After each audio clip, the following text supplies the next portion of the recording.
ምንትዋብ ታሪካዊ ልቦለድ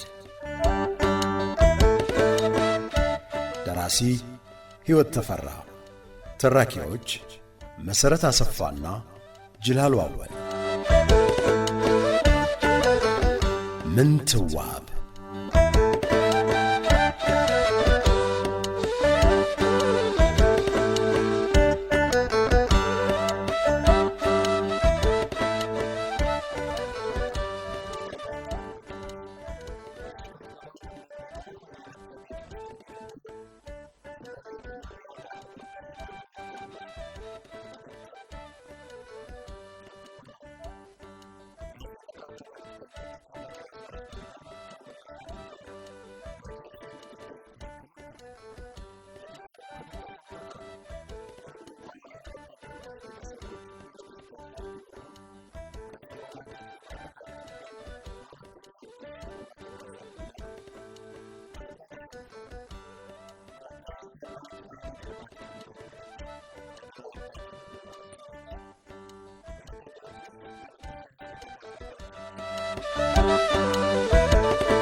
በሚቀጥሉት ቀናት ከበሪሆን መድኃኒት በተጨማሪ ወለተ ጊዮርጊስ ከምትኖርበት ከአያቷ ቤት ማልዳ እየመጣች ምግብ እየሰራች ያጎረሰች አጥሚት እያጠጣችና እየተንከባከበቻቸው ራሳቸውን ሲችሉም እጅ እያስታጠበችና ምግብ እያቀረበች ደከመኝ ሳትል አስታመመቻቸው።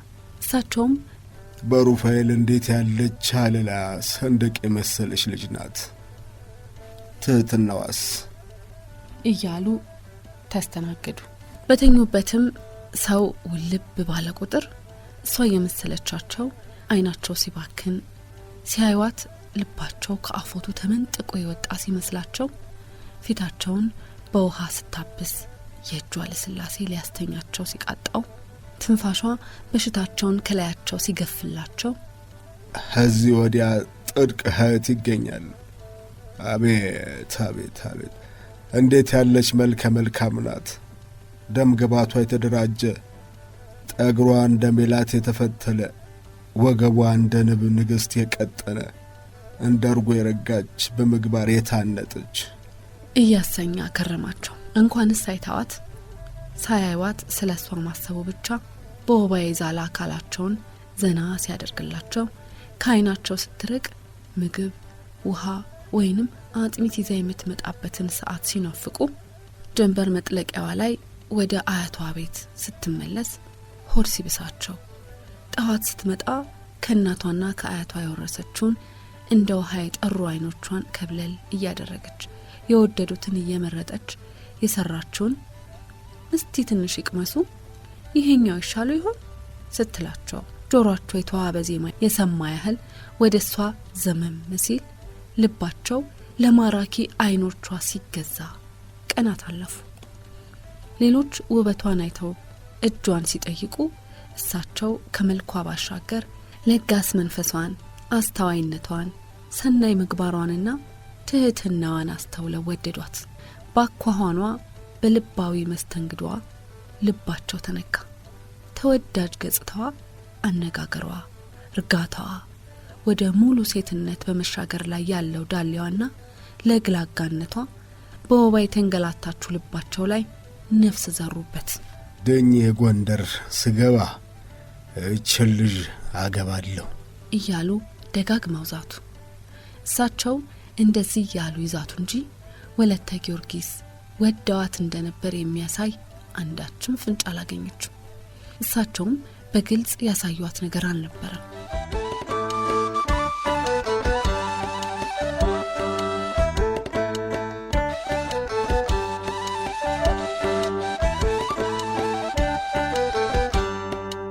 የሚሄዱ ቀን ግራዝማችንና ቤተሰባቸውን ከታላቅ ምስጋና ጋር ተሰናብተው ውድ ንብረት ወደ ኋላ ይተው ያህል እየተገላመጡ ያችን የአጥቢያ ኮከብ መሰለች ሲሏት የከረሙትን የ16 ዓመት ጉብል በአይናቸው ፈልገው አመሰገኑ። ወለተ ጊዮርጊስ በተለይ ለሷ ለቀረበው ምስጋና እጅ ነስታ ቀና ስትል አይኖቿ ከሰውየው አይኖች ጋር ተጋጩ። ከሳቸው አይነ ብሌን ባሻገር ግን ከቋራ እስከ ጎንደር የሚወስደው መንገድ እንደ ተቃና አላስተዋለችም።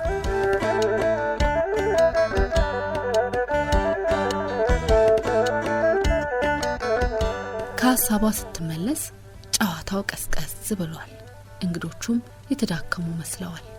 ቤቱም ጨለምለም ብሏል። ሁሉም ሰው በየበኩሉ ማሾ ሊያበራ ሽር ብትን ይላል። እንግዲህ ልጆቱን ይዘን ነገ ጎንደር እንዝለቃ አለ ግራዝማችን እንኮዬንና ዮልያናን በየተራ እየተመለከተ። ነገ አለች ወለተ ጊዮርጊስ በረጅሙ ተነፈሰች። ወላጆቿና አያቷ የሚሉትን ለመስማት ጆሮዋን አቀናች። ባይሆን ሀነገ ወዲያ አይሆን ጥቂትም ቢሆን ልጃችንን እንድናዘጋጅ አሉ አያቷ። እንዳላችሁ ይሁን አለ ኢሳያስ። ጎንደር መሄዷ ነው። ተጨነቀች፣ ተርበተበተች። ጎንደር ልሄድ አለች። ንጉሥ ላገባ ጥላይስ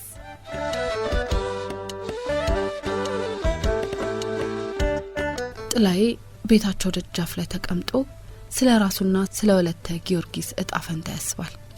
እናቱ ወይዘሮ ጌጤነሽ የምሽቱን ግብር ውሃ ወጥተው ሲመለሱ አየት ታደረጉት። አምሽተ ነው አሉትና ለራሳቸው ሰምቶ ይሆን አሉ። ዛሬ ከልባቸው አዝነውለታል። ወደ ውስጥ ከመግባታቸው በፊት በምሽት እንኳ እረፍት አይኖርህ ልጄ አሉት። መሬት ላይ የሚጭራውን አይተው እነዬ አለና ዝም አለ። በስጨት ብሏል። ሌት ተቀን እንደዚህ ሲሉት መስማት አይፈልግም። ለእናቱ ታላቅ ፍቅርና አክብሮት ስላለው እንደዚህ ባሉት ቁጥር ዝም ይላል። በመልሱ ሊያስቀይማቸው አይፈልግም። እንዲያውም እሳቸው ቤት ሲኖሩ ደስ ይለዋል። ተጫዋችነታቸው የቁመታቸውን ያህል ትልቅ በመሆኑ አባቱ ሲኖሩ ቤቱ የሚያስጠላውን ያህል ከእናቱ ጋር እየተጫወተ ውሎ ቢያድር አይሰለቸውም።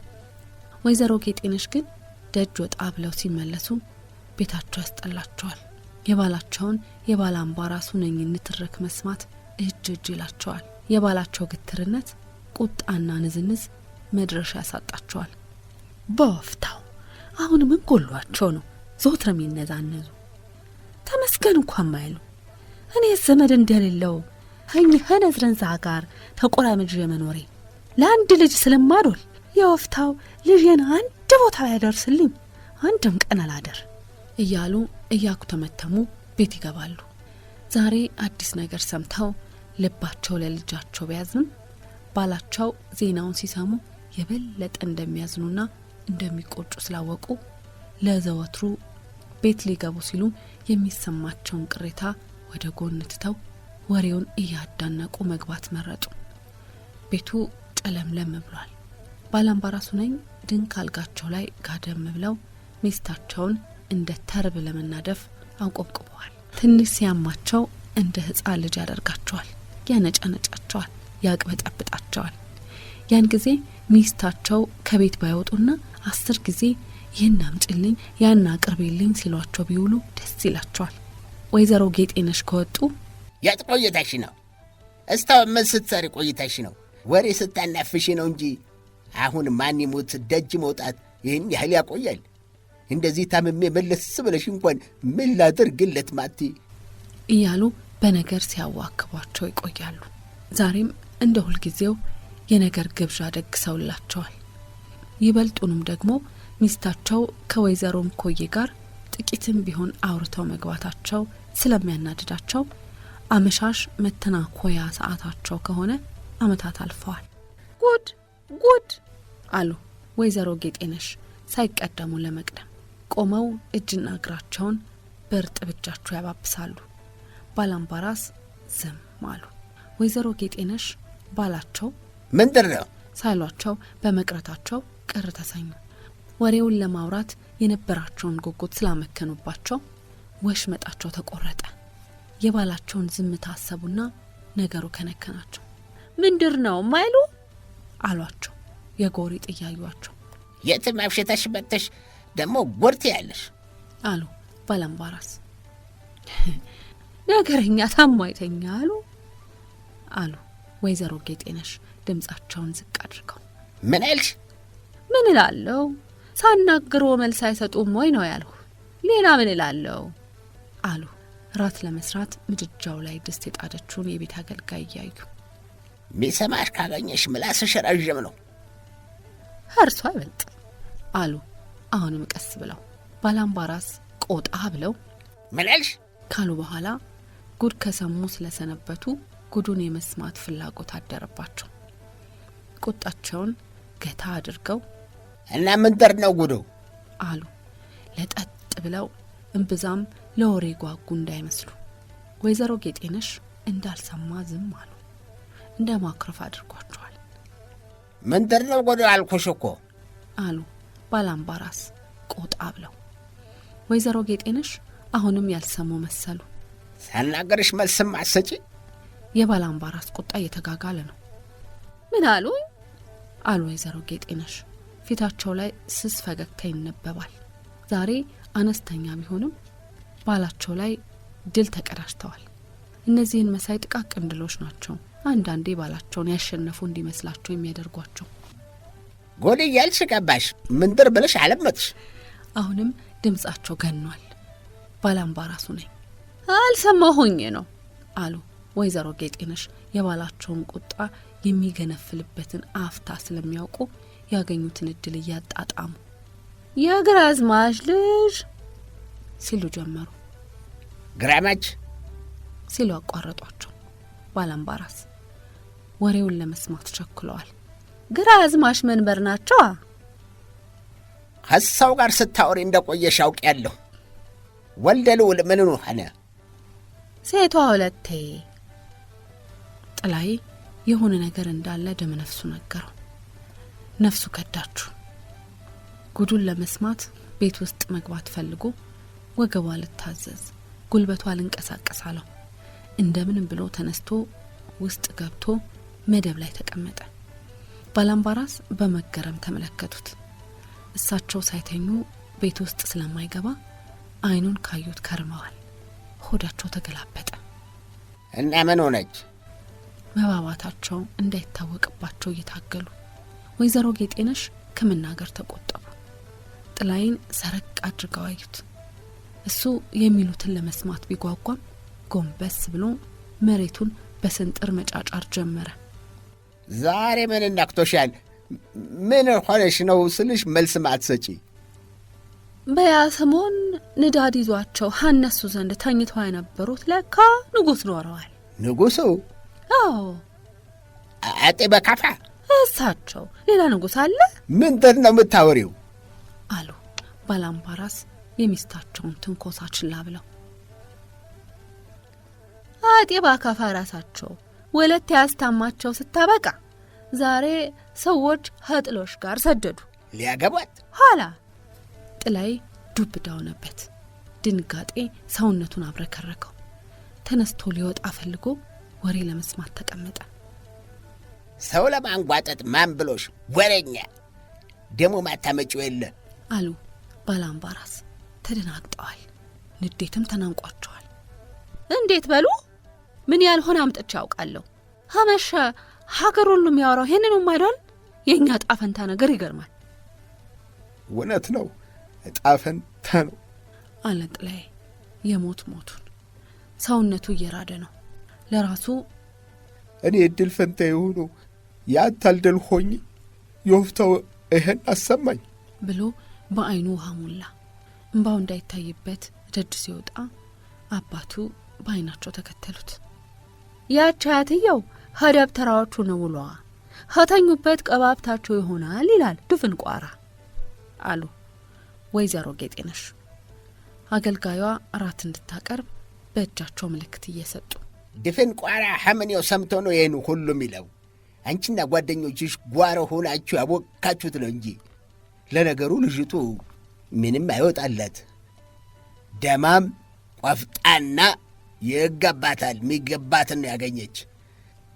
እኔ ለተክለ ሃይማኖት ዋጋ እየተባልኩ ስወቀስ የተክለ ሃይማኖቱ ወንድም ባካፋን አገባች አሉ ባላምባራስ በመገረም ራሳቸውን እየነቀነቁ። አገባች? እርስዎ እርሞን ያውጡ እንግዲህ። በእርሶ አጓጉል ጠባይ ነው ይሄ ሁሉ የመጣው። እርስዎንስ ሲበሉ ልጄን ጎዱብኝ እንጂ አሉ ወይዘሮ ጌጤነሽ ለራሳቸው። ጮክ ብለው ሊናገሩ ፈለጉና በማታ ከሳቸው ጋር ምን አጫጫኸኝ ብለው ሀቤታቸው ንግርት አለ ይባላል፣ ዘመዳቸው የሆነ ሰው ሀወለቴ ግንባር ፀሐይ ስትወጣ አይቷል አሉ። ባላምባራስ መልስ አልሰጧቸውም፣ ቁጭት ላይ ናቸው።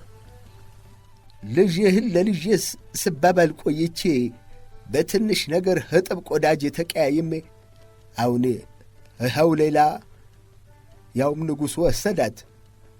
እንግዲህ ንጉሥ መንጋጋ አላስጥላት። ያቺ ቀን እንዴት ያለች የተረገመች ናት አሉ ግራዝማች መንበርን የተቀየሙበትን ቀን አስታውሰው። የጊዮርጊስ ማህበር ነው። ግራዝማች መንበር ቤት ይበላል፣ ይጠጣል። ጨዋታው ደምቆ እንደ ወትሮ ስለ ጦር ሜዳ ጀግንነት ይወሳል። ባላምባራስ ሁነኝ ራሳቸውን እንደ ጀግና ቢቆጥሩ ስለ ጦር ሜዳ ሲወራ አይወዱ። ከዚህ በፊት ሰድበውት የሚያውቁት ደብተራ ሞቅ ብሎታል። አሁን በወፍታው ከጦር ሜዳ ቋንጃውን የተመታ ጀግና ይባላል ብሎ በሳቅ ተንተከተከ። ማንም አልሳቀ። ሁሉም አንገቱን ደፋ። ሳቅና ቁም ነገር የሰፈነበት ስብስብ ወደ መሸማቀቅ ተለወጠ። ደብተራው የሳቀለት ሲጠፋ እኛ በሀገራችን የምናውቀው ሰው ቋንጃውን የሚመታው ሲሸሽ ነው አለ የፌስ ሳቅ የሳቀ። ባላምባራስ ከዓመታት በፊት ቋንጃቸውን ተመተው ያነክሳሉና እሳቸውን ሲነካ መሆኑን አውቀው ከተቀመጡበት ተነስተው ከዘራቸውን እየወዘወዙ አንት መተተኛ ደብተራ፣ እኔ ሆነኝ በእንዳንተ ያለ ድግምተኛ አልሸረደድም። የታባት ጦር ሜዳ ውለህ ታውቃለህና ስለ ጦር ሜዳ ታወራለህ? ጋን እያሸተት ድግስ ድግስ ዞረ እንጂ ጥፋተኛው አንተ ሳትሆን አንተን ሰው መሃል የቀላቀለህ ነው ብለው ከዘራቸውን ግራዝማች መንበር ላይ እየወዘወዙ መንበር አሰዳኸኝ፣ ያውም በዚህ በድውይ ግድ የለም እንዲህ አሰደበኸኝ ወዲህ መቃብሬ እንዳትቆም እዚህ ያላችሁ ሁሉ ቃሌን ቃል እንድትሉ ብለው እያነከሱ ወጡ። ከዚያን ቀን ጀምሮ የግራዝማችና የባላምባራስ የረጅም ዘመን ጓደኝነት አከተመ። አብሮም የጥላይና የወለተ ጊዮርጊስ እጮኝነት። ባላምባራስ በቤቱ አሰደበኝ ብለው ቂም ያዙ። ግራዝማች ደብተራው ለሰደበው እኔ ምን አረኩ ብለው ቅር ተሰኙ።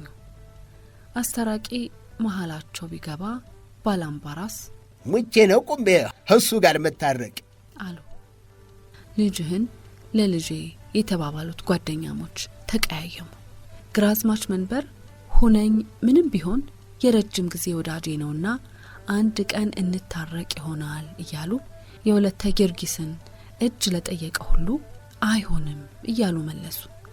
ባላምባራስ ሁነኝ ወለተ ጊዮርጊስን ለልጃቸው እየተመኙ ሳይጠይቁ ዓመታት አለፉ። ዛሬ ወለተ ጊዮርጊስ በንጉሥ መታጨቷን ሲሰሙ እንባን ባላቸው። ጥላ የለበት አስገዛልኝ ነበር ብለው በራሳቸው ግትርነት ተበሳጩ።